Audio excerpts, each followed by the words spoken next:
சங்கீதங்களின் புஸ்தகம் 103 சங்கீதம் 19வது வசனம்.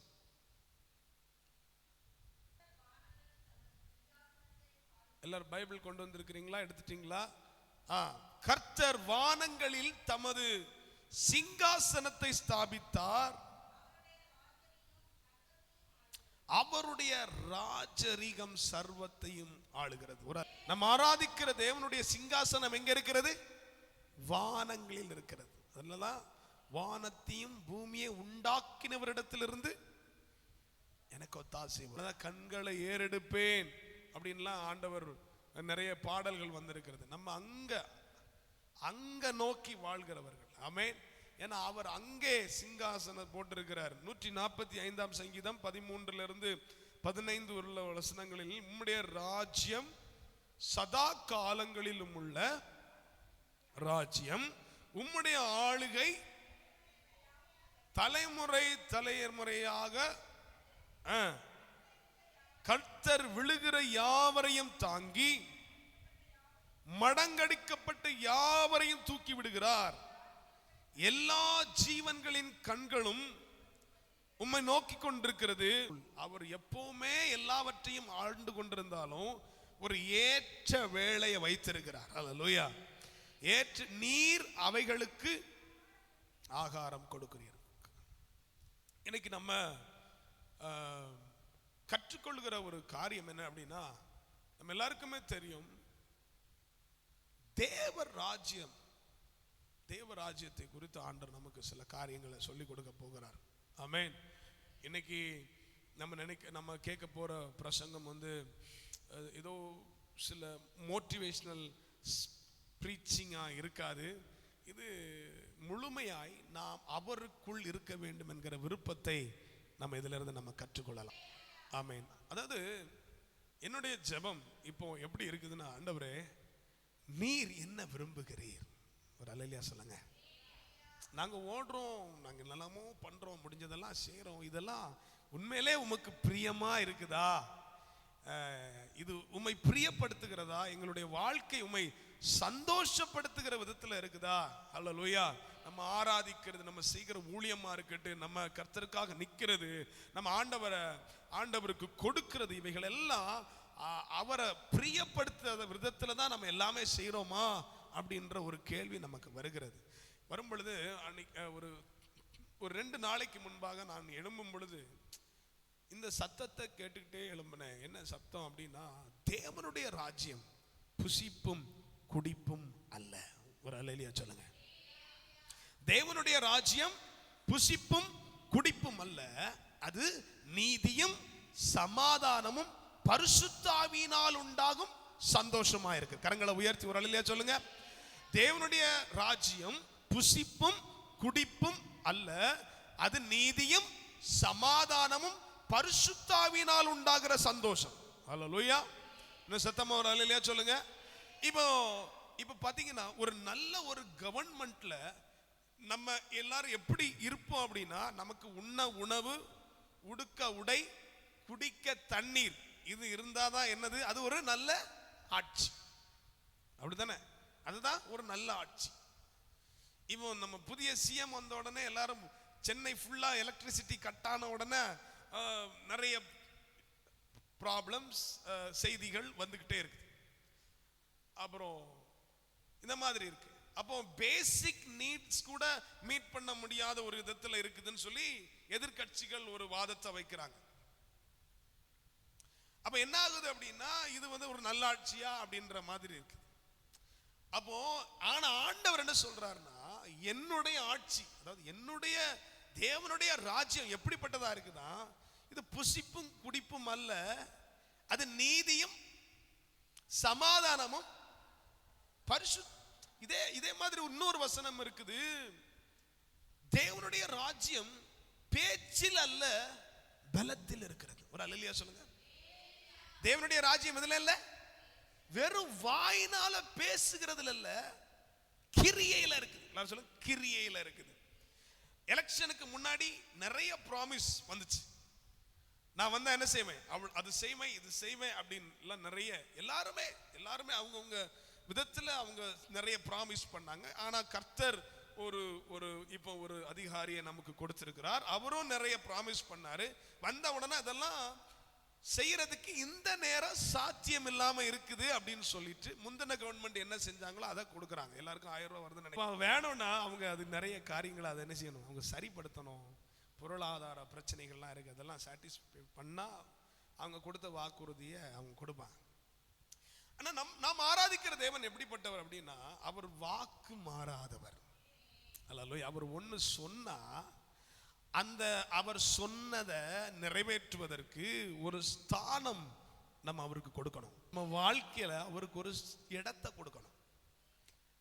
நம்ம வாழ்க்கையில் அவருக்கு ஒரு இடத்தை கொடுக்கணும். ஆபிரகாமை அழைக்கும் பொழுது 75வது வயசுல அழைக்கும் பொழுது, நான் உன்னை பெரிய ஜாதியாக்குவேன், உன்னை சபிப்பவர்களை நான் சபிப்பேன், உன்னை ஆசீர்வதிக்கிறவர்களை நான் ஆசீர்வதிப்பேன், இப்படிப்பட்ட உன்னதமான திட்டங்களை கொடுத்து அழைக்கிறார். அல்லேலூயா. அவன் கீழ்ப்படிந்து இவர் சொல்றாரு, நான் காண்பிக்கும் தேசத்துக்கு போ அப்படின்றாரு. ஆண்டவர் காண்பிக்கும் தேசம்னா என்ன தேசம்? தேசத்துக்கு பேரு கிடையாது. என்ன தெரியுமா? இவர் தான் ஒவ்வொரு இடத்துக்கும் போய் இவர் தான் பேரே வைக்கிறார். ஒரு ஆள் இல்லையா சொல்லுங்க. அப்ப அன்னைக்கு ஜிபிஎஸ் கிடையாது, மேப் கிடையாது, ஒண்ணுமே கிடையாது. பாட்டுக்கு கிளம்பி போறாரு. ஏன்னா ஆண்டவர் சொல்றார், நீ கிளம்பி நான் காண்பிக்கும் தேசத்துக்கு போ. எல்லாம் அழகா போகுது. அதாவது ஆண்டவருக்கும் ஆபிரகாமுக்கும் இடையில இருக்கிற அந்த உறவு, அல்லேலூயா, அது அது அது அது அது வந்து அது பெருக பெருக அவன் வாக்குத்தத்தத்துக்கு பக்கத்துல வரான். கரங்களை உயர்த்தி வரல சொல்லுங்க. தேவனுடைய ராஜ்யம் பேச்சில் அல்ல பலத்தில். அல்லேலூயா.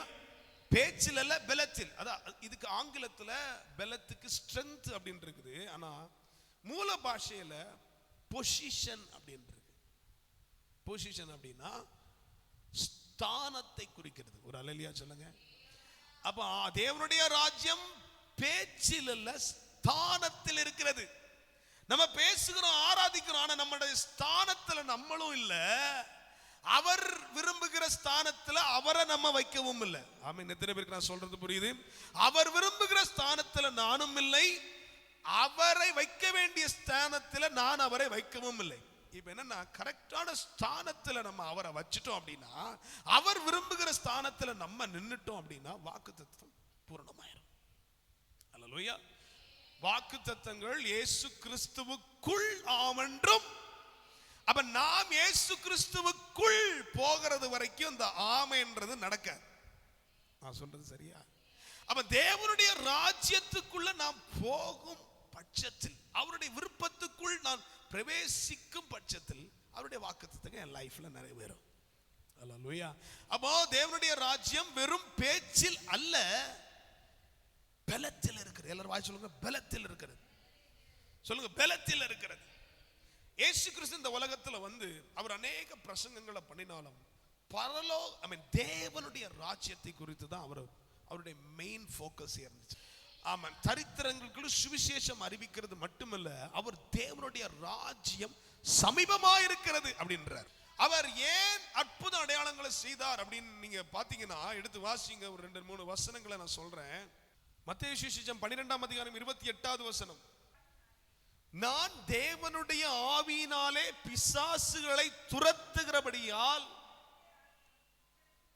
தேவனுடைய ராஜ்யம் உங்களுக்குள் இருக்கு. கரங்களை உயர்த்தி ஒரு அல்லேலூயா சொல்லுங்க. ஹல்லேலூயா.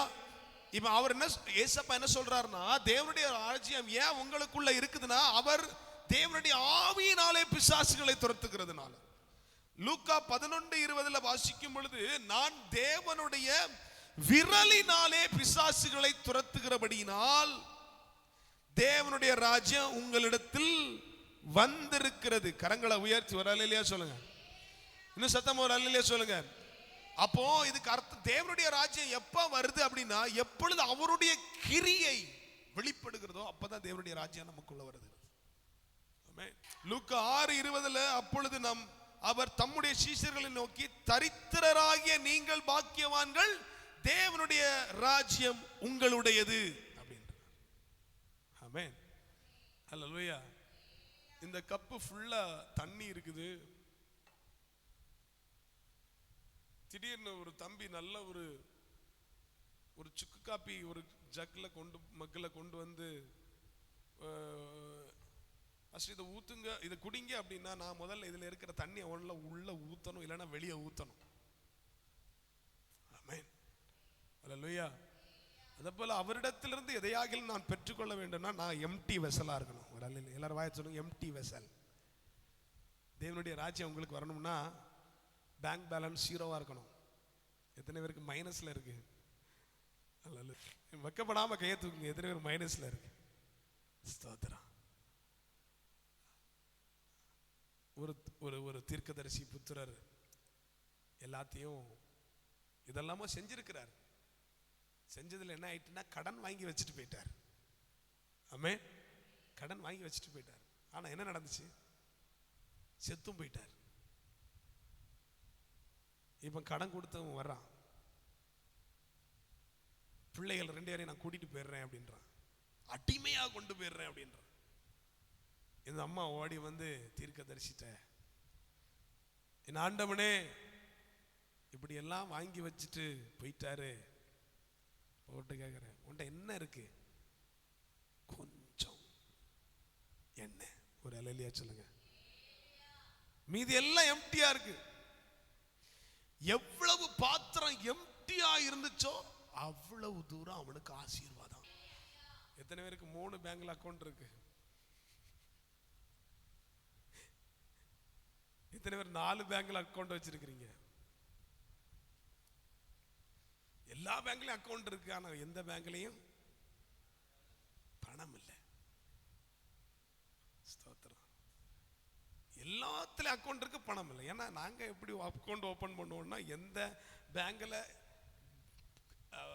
கோல்டு லோன் ஜாஸ்தியா தராங்க அங்கெல்லாம் நாங்க ஓபன் பண்ணிடுறோம். இப்ப எல்லாம் எம்டியா இருக்கு. அன்னைக்கு அந்த அம்மாவும் அப்படிதான். அன்னைக்கு அவளுக்கு இருந்த பேங்க் என்னது? அந்த எம்டி வெசல் தான், எம்டி பாத்திரம் தான், காலி பாத்திரம் தான். ஹல்லேலூயா. எதுக்கு சொல்றேன்னா, தரித்திரராகிய நீங்கள் பாக்கியவான்கள். கரங்களை உயர்த்தலாமே, கரங்களை தட்டலாமே, கரங்களை உற்சாகத்தோடு தட்டி, காலியா இருக்கிற நீங்கள் பாக்கியவான்கள். ஹல்லேலூயா. அது சம் சூப்பர் நேச்சுரல் மிராக்கிள்ஸ் என் தேவனால செய்ய முடியும். ஹல்லேலூயா. இயற்கைக்கு அப்பாற்பட்ட ஒரு விதமான காற்றை என் தேவனால வீச பண்ண முடியும். ஹல்லேலூயா. ஆமென். எத்தனை பேர் விசுவாசிக்கிறீங்க? அந்த தீர்க்கதரிசி மனைவிக்கு செஞ்சார்னா, அப்பா பிதாவே என்று கூப்பிடப்படுகிற புத்திர ஸ்விகாரத்தின் ஆவியை பெற்ற எனக்கு அவர் செய்வது அதிக நிச்சயமா இருக்கிறது. ஹல்லேலூயா, ஹல்லேலூயா. சில சாட்சிகளை கர்த்தர் நிறுத்துவாராக. அந்த வசனத்தை மறுபடியும் வாசிங்க, என்னால் அதுல இருந்து மாற முடியல. தரித்திரராகிய நீங்கள் தேவனுடைய ராஜ்யம் உங்களுக்குள் இருக்கிறது, உங்களுக்கு வந்திருக்கிறது. அப்படி கிடையாது, அது உங்களுடையது. It belongs to you. Hallelujah. அதுக்கு நீங்க தான் உரிமைக்காரர்கள். தரித்திரராகிய நீங்கள் பாக்கியவான்கள், தேவனுடைய. ஏன் தெரியுமா? நமக்கு வேற எதுக்கும் இடம் இல்லை. இந்த எம்டி வெசலுக்குள்ள அவருக்கு மட்டும்தான் இடம். சொல்லுங்க, இந்த இடம், இந்த காலியான இடம், இந்த காலியான பாத்திரம் அவருக்கு மட்டும்தான் இருக்குது. 1 கொரிந்தியர் 4:21 4:20-21 தேவனுடைய ராஜ்யம் பேச்சில் அல்ல பலத்திலே உண்டாயிருக்கிறது. உங்களுக்கு என்ன வேண்டும்? நான் பிரம்போடு உங்களிடத்தில் வர வேண்டுமோ? பேச்சில் அல்ல பலத்தில் உண்டாயிருக்கிறது. உங்களுக்கு என்ன வேண்டும்? என்ன வேணும்? பிரம்போடு உங்களிடத்தில் வர வேண்டுமா, அல்லது அன்போடு சாந்தத்தோடும் சாந்தமுள்ள ஆவியோடும் வர வேண்டுமோ?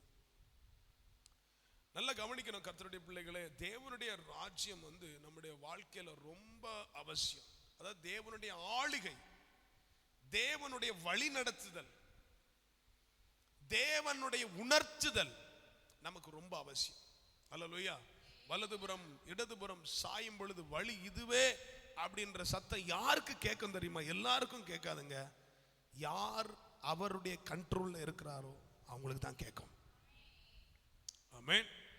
நம்ம அவருடைய கண்ட்ரோலுக்கு ஆளுகைக்குள்ள இருந்தாதான் கேட்கும். நீ அங்க போகாத இங்க போகாத. நம்ம அந்த சேனல்ல இல்ல, அவருடைய கனெக்ஷன்ல இல்ல அப்படின்னா நம்ம செய்கிறதெல்லாம் அவருடைய திட்டம், அவருடைய விருப்பம் நினைச்சிட்டு இருப்போம்.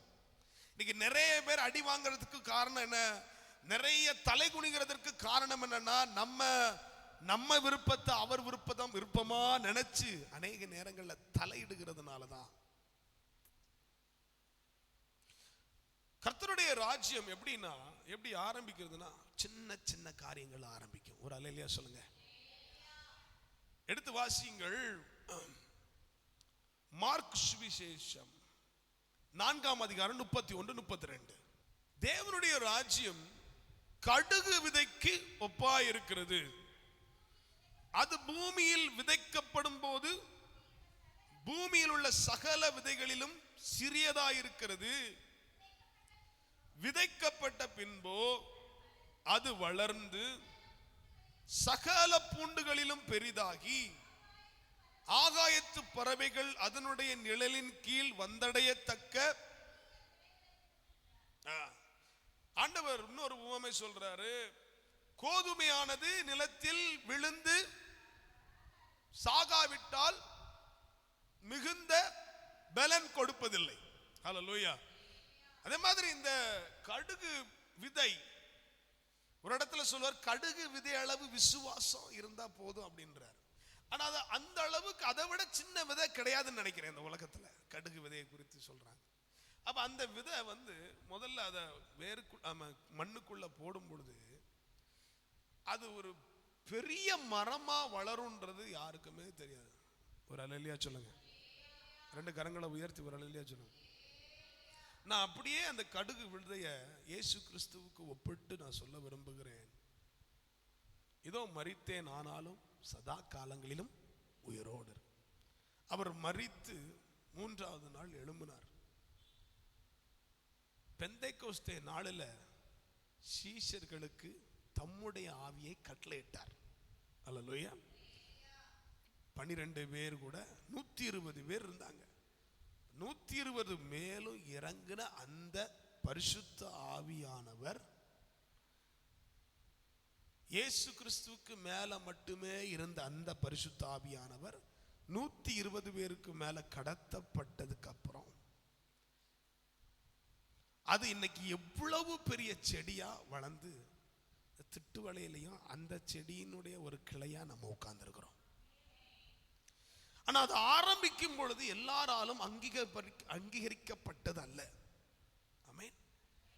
இயேசு கிறிஸ்துவை ஏற்றுக்கொண்டவர்கள், அவரிடத்துல அவர் மூலமாய் அற்புத அடையாளங்களை பார்த்தவர்கள், 5,10,5,000 பேர் சாப்பிட்டவர்கள், இந்த கூட்டத்தில் இருந்தவர்கள் எல்லாரும் தான் ஒரு கட்டத்தில் இவர் நம்ம எக்ஸ்பெக்ட் பண்ற மாதிரி ஆள் இவர் இல்லை அப்படின்றதுனால இவரை சிலுவையில் அறையுங்கள் என்று சத்தம் போட்டவங்க.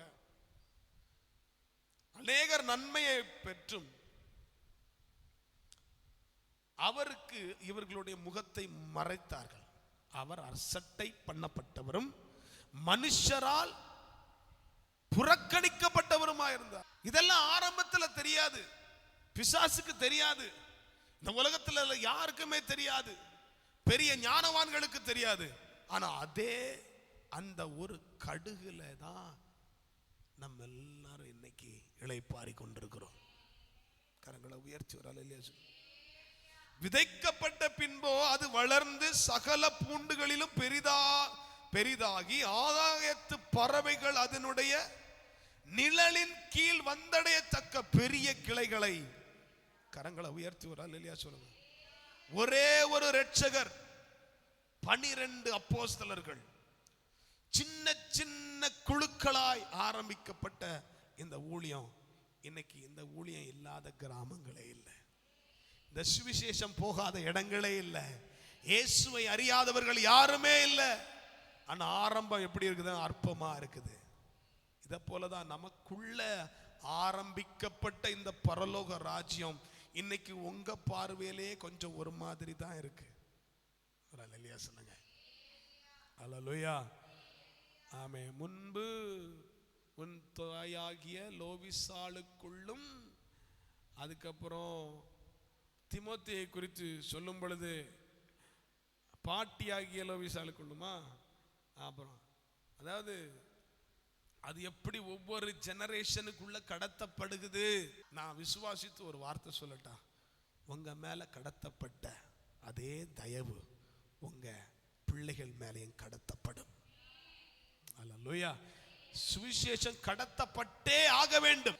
அது அது அது அது நம்ம மேல, அது எப்படின்னா வசனம் எப்படி இருக்கு, ஆரோனின் தலையின் மேல ஊற்றப்பட்டு அவர் தாடியிலே வழிகிறது, அங்கிகளின் மேல் இறங்குகிறதுமான நல்ல. அப்ப என்ன அப்படின்னா, தலையில வந்து விழுந்துச்சுன்னா அது அங்கி முழுவதும், சரீரம் முழுவதும்.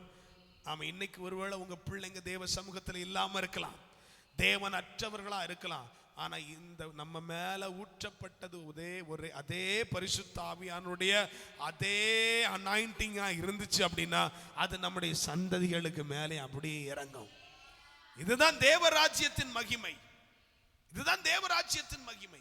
ஒரே ஒருவர் மரித்ததுனால இன்னைக்கு நாம் அவரால நீதிமான்கள் ஆக்கப்பட்டிருக்கிறோம். பரலோக ராஜ்யம் என்னல்ல புசிப்பும் குடிப்பும் அல்ல, அது நீதியும் சமாதானமும் பரிசுத்த ஆவியினால் வருகிற சந்தோஷமா இருக்கிறது. நீதி என்ன? அவர்தான் நமக்கு நீதி. அல்லேலூயா. சமாதானம் என்ன சொல்ற, நான் உனக்கு வச்சுட்டு போறேன், என்னுடைய சமாதானத்தை நான் உனக்கு தருகிறேன். இது உலகம் கொடுக்கிற மாதிரி அல்ல. ஆமென். வைத்து போகிறேன்னு சொல்றார் ஒரு சமாதானத்தை, இன்னொரு சமாதானத்தை சொல்றார் நானே கொடுக்கிறேன் அப்படின்றார். ஒரு அல்லேலூயா சொல்லுங்க. நான் அடிக்கடி சொல்றேன், வச்சதை நம்ம சுதந்திரிக்கணும், வச்ச சமாதானத்தை நம்ம எடுக்கணும். அல்லேலூயா. சமாதானம் தரும் பொழுது அதை நம்ம வாங்க கற்றுக்கொள்ளணும். யாக்கோபை குறித்து நீங்க பார்க்கும் பொழுது, யோசேப்பு மரித்ததா ஒரு செய்தி வந்தப்ப இந்த யாக்கோபு என்ன தெரியுமா செய்யறான், சமாதானத்துக்கு இடம் கொடுக்காம இருந்தான், ஆறுதலுக்கு இடம் கொடுக்காம இருந்தான். பக்கத்துல கையை பிடிச்சு சொல்லுங்க, ஆறுதலுக்கு இடம் கொடுங்க, ஆறுதலுக்கு இடம் கொடுங்க. ஏன்னா இந்த அவர் தருகிற அந்த சமாதானத்தை நம்ம பெறணும். அவர் வச்சிருக்கிற சமாதானத்தை நம்ம எடுக்கணும். we have to claim. அதை நம்ம எடுக்கணுங்க. அல்லேலூயா. அவர் வைத்து போனது எல்லாம் நமக்குரியது. எத்தனை பேர் சொல்றீங்க, அப்பா ஊர் ஃபுல்லா சம்பாதிச்சு வச்சிருப்பாரு, பிள்ளை எடுக்கண்டாமா? பிள்ளை எடுக்கணும் இல்லையா? சிலுவையில் அவர் எல்லாம் தந்திருக்கிறார். ஆமென். சாபத்தினின்றும் பாவத்தினின்றும் விடுதலை தந்திருக்கிறார். அதை நம்ம கிளைம் பண்ணணும்ல. எப்படி கிளைம் பண்றது? எப்படி கிளைம் பண்றது? விசுவாசத்தினால அதை கிளைம் பண்ணணும். கரங்களை உயர்த்தி ஒரு அல்லேலூயா சொல்லுங்க. இரண்டாவது பாத்தீங்கன்னா, இந்த தேவனுடைய ராஜ்யம் என்பது முதல்ல உள்ள வேலை செய்யும், அதுக்கப்புறம் தான் வெளியே தெரியும். தேவனுடைய ராஜ்யம் என்பது உள்ள வேலை செய்யும். ஆண்டவர் சொல்றாரு, பரலோக ராஜ்யம் என்பது புளித்த மாவுக்கு ஒப்பா இருக்குது. கொஞ்சம் புளித்த மாவை எடுத்து மாவுல சேர்த்தா என்ன ஆயிரும், அந்த மாவு முழுவதும் என்ன செஞ்சிடும்? அப்போ இந்த தேவனுடைய ராஜ்யத்தை குறித்து நம்ம பார்க்கும் பொழுது நல்லா கவனிங்க, நமக்குள்ள கிரியை செய்யும் பொழுது யாருக்கும் தெரியாது. சிலர்கிட்ட நம்ம சாட்சியை சொல்லணும்னு ஆசைப்படுவோம் பாருங்க, அவன் காது கொடுத்து கேட்கவே மாட்டான். ஏன் தெரியுமா? நம்மளை விட பெரிய ஆட்கள் எல்லாம் பார்த்துட்டு வந்திருக்கிறாங்க, நம்மளை விட பெரிய பெரிய ஊழியக்காரங்களை பார்த்துருப்பாங்க, நம்மளை விட பெரிய புயலை பார்த்துட்டு வந்திருப்பாங்க. ஏன்னா நம்ம பிரச்சனை அவங்களுக்கு பிரச்சனையாவே தெரியாது. அவனுக்கு அவன் பாடு பெருசு. அல்லேலூயா. அதனால சில நேரங்களில் நம்முடைய ஃபீலிங்ஸை கூட நம்ம வெளியே சொல்ல முடியாது, நம்முடைய சாட்சியை சொல்ல முடியாது. ஏன்னா இது இப்போ எங்க நடக்குதுன்னா நமக்குள்ள நடக்குது. அல்லேலூயா. இப்போ நம்மளை கூப்பிட்டு ஒரு ஒரு சாட்சி, நீங்க உங்களுடைய சாட்சியை சொல்லுங்கன்னு எப்போ தெரியுமா கேட்பாங்க? நம்ம உயர்த்தப்படும் பொழுது தான் கேட்பாங்க. ஒரு அல்லேலூயா சொல்லுங்க. நம்ம தேவனால் நிறுத்தப்படும் பொழுது தான். அது வரைக்கும் நம்ம வாயை கொஞ்சம் மூடி. அல்லேலூயா. அப்போ தேவனுடைய ராஜ்யம் எல்லாரும் பார்க்கிற விதத்தில் நமக்குள்ள கிரியை செய்யறது இல்லை. இது தனிப்பட்ட ஜீவிதத்தில் நாம் அதை உணர வேண்டியது. உங்களுடைய கடன் பாரங்கள் மாறுவதற்கு முன்பாக நீங்கள் மாற வேண்டும் என்பது தேவனுடைய சித்தமா இருக்கிறது. உங்களுடைய பொருளாதாரங்கள் மாறுவதற்கு முன்பாக நீங்க மாறணும்ன்றது தேவனுடைய சித்தமா இருக்கிறது. அதனாலதான் ஆண்டவர் உங்களுக்குள் கிரியை செய்ய வேண்டும். உங்களுடைய ஸ்தானத்தை அவர் மாற்றுவதற்கு முன்பாக அவர் உங்களையே மாற்ற விரும்புகிறார். உங்களுடைய கேரக்டரை மாற்ற விரும்புகிறார். உங்களுடைய பார்வையை மாற்ற விரும்புகிறார். ஹல்லேலூயா, ஹல்லேலூயா, ஆமென். மூன்றாவது, இந்த தேவனுடைய ராஜ்யம் இருக்கு இல்லையா, இதுக்காக நம்ம எதையும் இழக்கலாம். ஆமென். இந்த தேவனுடைய ராஜ்யத்துக்கும் நாம் இந்த உலகத்தில் வாழ்வதற்கு கர்த்தர் நமக்கு தந்த சகலத்தையும் ஈடு கொடுக்க முடியாது. நான் சொல்றது உங்களுக்கு புரியுதா? தேவனுடைய ராஜ்யம் எதற்கு ஒப்பா இருக்கிறது அப்படின்னா, மத்தேயு சுவிசேஷம் 13ஆம் அதிகாரத்தில் அங்கே ஒரு புதையல் இருக்கிறது. அங்கே ஒரு லேண்ட் இருக்குது. அதுக்குள்ள ஒரு புலையேறப்பட்ட பொக்கிஷம் இருக்கிறது. இந்த பொக்கிஷத்தை பெறுகிறதற்கு ஒரு மனிதன் என்ன செய்யறான்? அவனிடத்தில் இருந்த எல்லா ஆஸ்திகளையும் என்ன செய்யறான்? வித்து அந்த லேண்டை வாங்குறான்.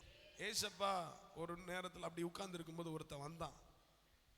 ஒரு வாலிபன் வந்தான். வந்து, ஆண்டவரே, ரட்சிக்கப்பட நான் என்ன செய்யணும் அப்படின்னா. அப்ப ஆண்டவர் சொல்றாரு, உனக்கு தெரியுமா 10 கட்டளை தெரியும் இல்லையா? அப்ப அவன் சொல்றான், நான் சிறு வயது முதல் நான் என்ன செய்யறேன் அதை கடைபிடிச்சு வருகிறேன். உடனே ஆண்டவர் அவனிடத்தில் மிகுந்த அன்பு கூர்ந்து, அப்படின்னா உன் ஆஸ்தி எல்லாத்தையும் வித்து தரித்திரருக்கு கொடு. ஒரு அல்லேலூயா சொல்லுங்க. இந்த மாதிரி நிறைய டெஸ்டுகளை ஆண்டவர் நமக்கும் வைப்பாருங்க. ஆமென். நமக்கு எது பெருசு, எது நமக்கு முக்கியம், யார் நமக்கு முக்கியம், எது நமக்கு முக்கியம்? எனக்கு தேவனுடைய ராஜ்யம் தான் முக்கியம். கரங்களை சொல்ல, அவருக்காக நான் எதையும் இழப்பேன், எதற்காகவும் அவரை இழக்க மாட்டேன். எல்லாம் 2 கரங்களை பரலோகத்துக்கு நேராக உயர்த்தி, நான் சொல்றதுனால நீங்க சொல்லக்கூடாது, நான் சொல்றதுனால நீங்க சொல்லக்கூடாது, மனசார சொல்லணும். ஆண்டவரே, உமக்காக எதையும் இழக்கிறேன்ப்பா, எதையும் இழக்கிறேன் ஆண்டவரே, ஆனா எதற்காகவும் உம்மை நான் இழக்க மாட்டேன். பரலோக ராஜ்யம் எதற்கு ஒப்பா இருக்கிறது? விலை உயர்ந்த வைரத்துக்கு ஒப்பா இருக்கிறது, முத்துக்கு ஒப்பா இருக்கிறது. அல்லேலூயா.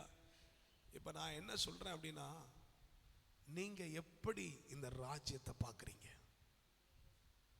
அல்லேலூயா. தேவனோடு உள்ள உறவு, அவருக்கு பிரியமில்லாத எதுவுமே எனக்கு வேண்டாம். அது என்ன எவ்வளவு சந்தோஷப்படுத்துகிற காரியமா இருக்கலாம், அது எனக்கு எவ்வளவு முக்கியமான காரியமா இருக்கலாம், அது எனக்கு எவ்வளவு லாபகரமான காரியமா இருந்தாலும் அவருக்கு பிடிக்கலன்னா வேண்டாம். சிலர் ஆரம்பத்தில் அப்படி நல்லா நம்ம ஆண்டவரோடு அப்படி வருவோம் பாருங்க. சில நேரங்களில் அவர் நம்முடைய விருப்பங்களை, நம்முடைய தேவைகளை எல்லாம் சந்திப்பார். சில இடத்துல அவர் அவருடைய விருப்பத்தை செய்ய நிற்பார் தெரியுமா? அப்பதான் பெரிய சோதனை வரும். அவருடைய விருப்பத்தை செய்ய நிற்கும் பொழுது, நம்ம விருப்பத்துக்காக அவர் அப்ரோச் பண்ணும் பொழுது ஒரு பெரிய என்ன செய்யும்? ஒரு பெரிய போராட்டம் வரும். நம்ம எல்லாருக்குமே ஒரு தீர்க்கதரிசி ஒருத்தனை தெரியும். அவனுக்கு ஒரு ஏராளமான பரிசு கொடுத்து விடுறாங்க. பிள்ளையாம் தீர்க்கதரிசிக்கு பாலாக்கு என்ன செய்யறான்னா, இந்த பெரிய பொருட்களை, நல்ல விலையுறந்த பொருட்களை எல்லாம் கொடுத்து அவனை விலைக்கு வாங்க பார்க்கறான். ஆரம்பத்தில் இவர் சொல்றாரு, ஆரம்பத்தில் ஆண்டவர்கிட்ட கேட்கிறாரு, ஆண்டவரே, நான் இந்த ஜனங்களை சபிக்க நான் போகணுமா? அப்ப ஆண்டவர் சொல்றாரு, இல்ல, அவர்களை நான் ஆசீர்வதிக்கிறேன். கரங்களை உயர்த்தி ஒரு அல்லேலூயா சொல்லுங்க. ஆரம்பத்தில் இருந்த வைராக்கியம், இந்த பணமும் இந்த பதவியும் யாரெல்லாமோ தேடி வரும் பொழுது என்ன ஆகுது தெரியுமா? என்ன ஆகுது? கொஞ்சம் வைராக்கியம் என்ன ஆகுது அப்படின்னா, இந்த ஆண்டவருடைய நடத்துதலையும் ஆண்டவர் மேல இருக்கிற அந்த வைராக்கியத்தையும் எது கரைஞ்சு போக வைக்குது அப்படின்னா, இந்த உலகத்தின் சிநேகம். அல்லேலூயா. இந்த உலகத்தில் கிடைக்கிற சில உறவுகள், இந்த உலகத்திலிருந்து வருகிற சில டைம் பாஸ், சிலரோடு இருக்கிற உறவுகள் என்ன செய்யுதுன்னா, அவர் மேல நமக்கு இருந்த வைராக்கியத்தை என்ன செய்யுது? நான் சொல்றது எத்தனை பேருக்கு புரியுது? ஒன்னும் இல்லாம இருக்கும் பொழுதாக அவர் நம்மை தேடி வந்தார். கரங்களை உயர்த்துவார். அல்லேலூயா சொல்லுங்க. எசேக்கியேலின் புஸ்தகம் 16ஆம் அதிகாரத்தை எடுங்க. எசேக்கியேலின் புஸ்தகம் 16ஆம் அதிகாரத்துல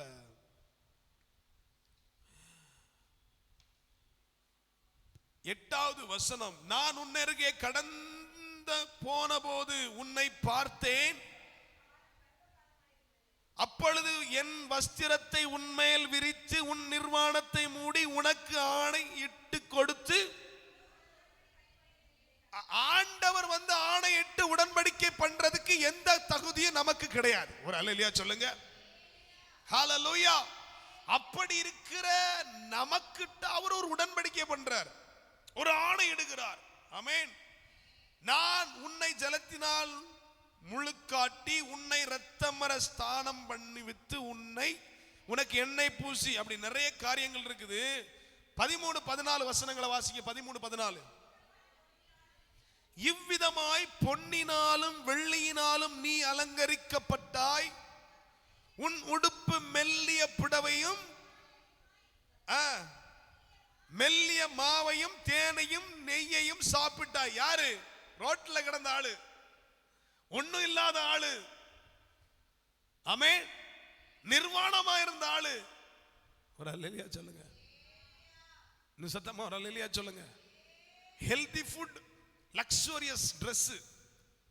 ஆமென். அடுத்து 14ல, உன் அழகினாலே உன் கீர்த்தி புறஜாதிகளுக்குள்ளே பிரசித்தமாயிற்று, நான் உன்மேல் வைத்த என் மகிமையினாலே அது குறைவற்றதாய் இருந்ததென்று.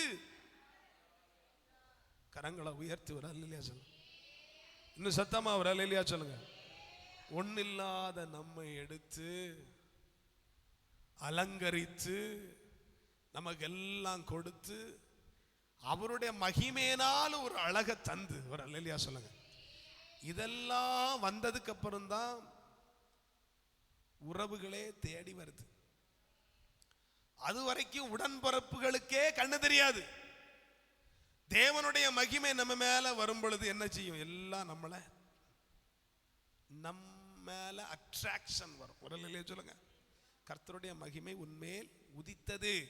உதிச்சா என்ன ஆகும்? எல்லாருடைய அட்ராக்ஷனும் நம்ம மேல வரும். உயர்த்தப்படும் பொழுது எல்லாரும் சொந்தக்காரங்களாவாங்க. அது வரைக்கும் சொந்தமும் இல்ல.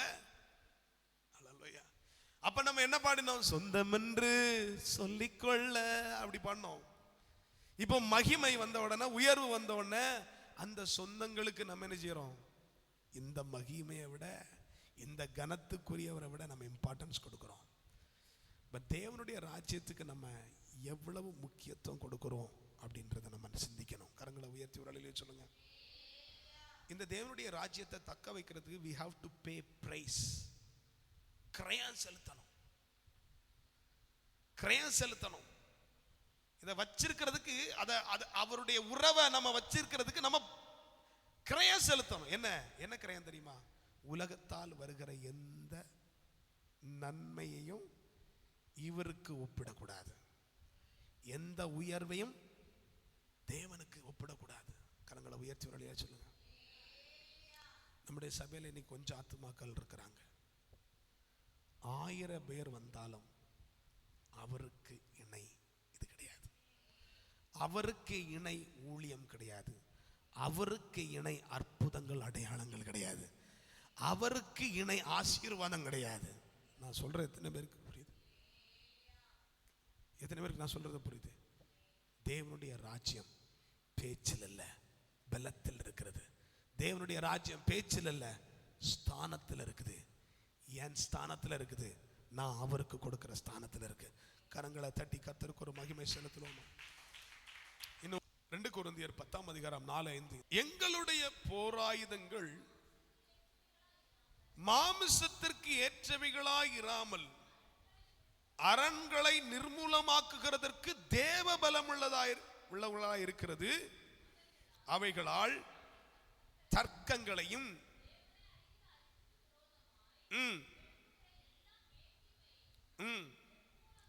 நிர்மூலமாக்கி எந்த எண்ணத்தையும் கிறிஸ்துவுக்கு கீழ்ப்படிய சிறைப்படுத்துகிறவர்களாய் இருக்கிறோம். கரங்களை உயர்த்தி இருந்தோம் அல்ல, இருக்கிறோம். அது அது ஒரு டெய்லி ப்ராசஸ். டெய்லி எப்படி எழுப்பி பல்லு தேய்க்கிறோமோ, டெய்லி எப்படி நம்ம செய்ய வேண்டிய கடமைகளை நம்ம செய்யறோமோ, அதே போல டெய்லி என்ன செய்யணும்? தேவனை அறிகிற அறிவுக்கு விரோதமாய் எழும்புகிற எல்லா மேட்டிமைகளையும் என்ன செய்யணும்? க்ளோஸ் பண்ணணும், சுக்குநூறாக்கிடணும். மேட்டிமை. அடுத்து எந்த எண்ணத்தையும் கிறிஸ்துவுக்கு கீழ்ப்படிய. கரங்களை உயர்த்தி ஒரு இல்லையா சொல்லுங்க. இன்னும் சத்தமா ஒரு இல்லையா சொல்லுங்க. மத்தேயு 6:25 வாசிங்க. மத்தேயு 6:25. எண்ணத்தை உண்போம், எண்ணத்தை கொடுப்போம் குடிப்போம் என்று உங்கள் ஜீவனுக்காகவும், எண்ணத்தை உடுப்போம் என்று உங்கள் சரீரத்துக்காகவும் கவலைப்படாதிருங்கள். கரங்களை உயர்த்தி ஒரு அல்லேலூயா சொல்லுங்க. தேவனுடைய ராஜ்யத்துக்குள்ள இருக்கிறவங்க என்ன செய்யக்கூடாதா? இதை குறித்து கவலைப்படக்கூடாது. ஆமென். எண்ணத்தை உண்போம், எண்ணத்தை குடிப்போம் என்று உங்கள் ஜீவனுக்காகவும், எண்ணத்தை உடுப்போம் என்று உங்கள் சரீரத்துக்காகவும் உங்களுக்கு சொல்லுகிறேன்.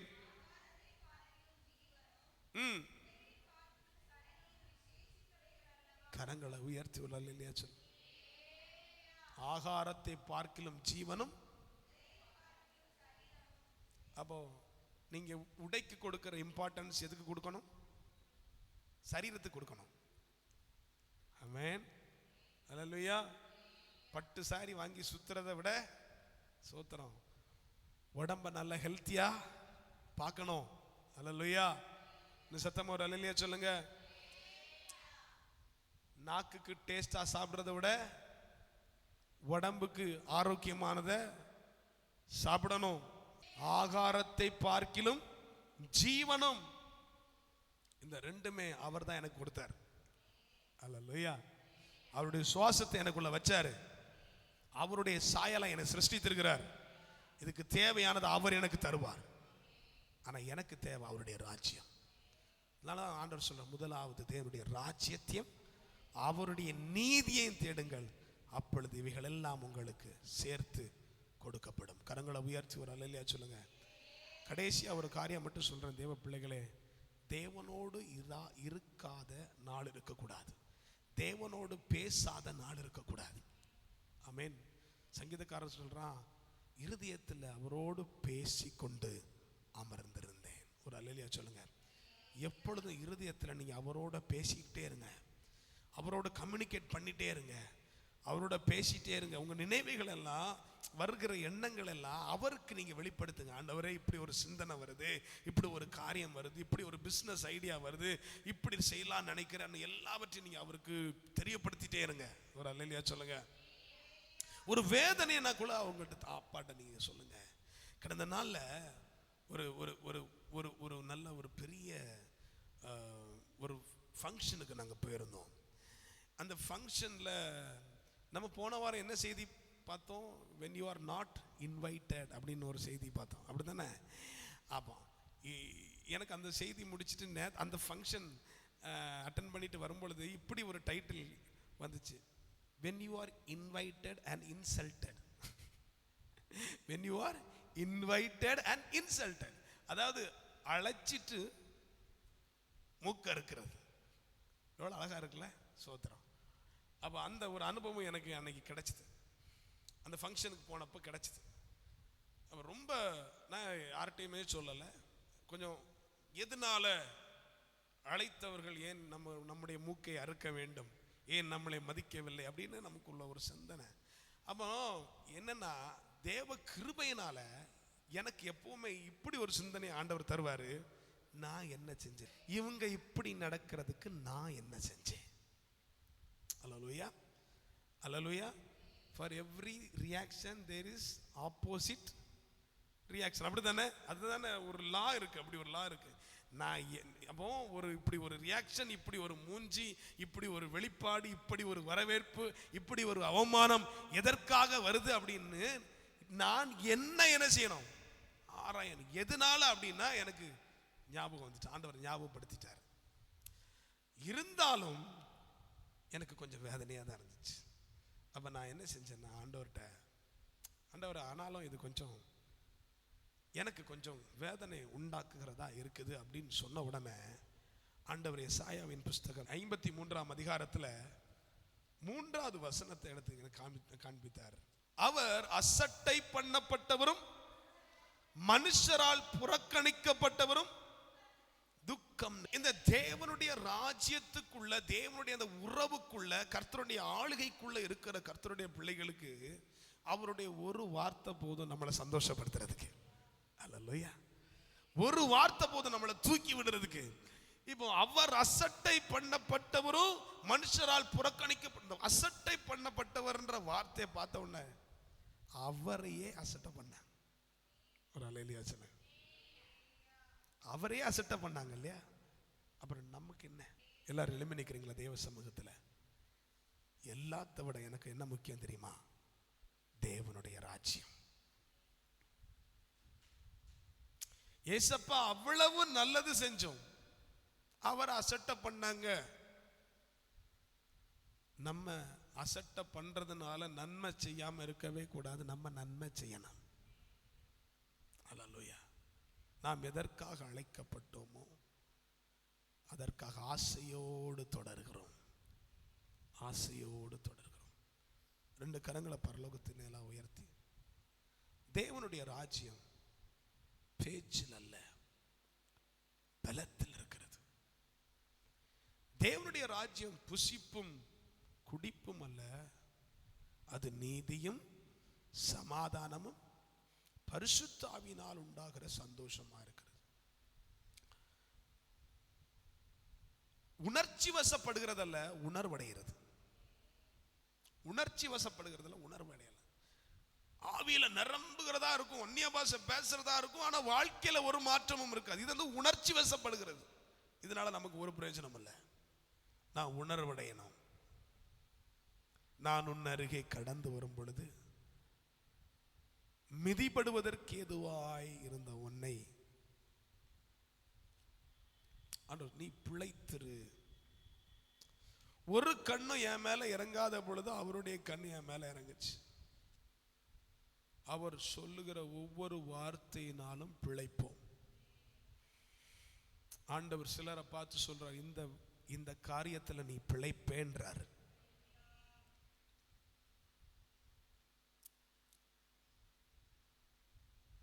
நீ நினைக்கிற என் பிரச்சனை யாருக்குமே புரியல நினைக்கிற, ஆண்டவர் சொல்ற நீ பிழைப்ப, நீ தாண்டுவ.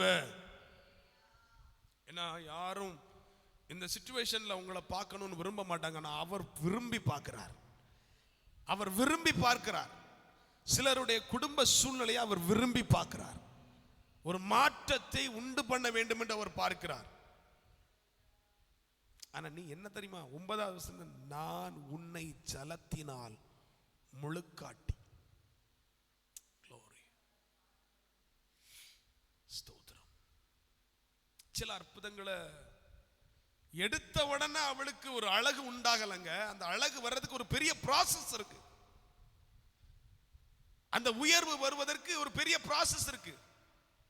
அந்த பெண்மணிக்கு மேல கர்த்தருடைய மகிமை வருவதற்கு ஒரு பெரிய ப்ராசஸ் இருக்குது. அவள் அழகு உள்ளவளாய் மாறுவதற்கு ஒரு ப்ராசஸ் இருக்கு. அந்த ப்ராசஸ்க்கு முன்பாக நான் என்ன செய்யணும்னா, நான் ஜலத்தினால் ஞான ஸ்நானம் எடுக்கணும், அடுத்து அபிஷேகம் பெறணும். Glory to Jesus. அடுத்து ஆபரணங்கள், நெத்தியில அடையாளம், இதெல்லாம் நமக்கு வேணும்.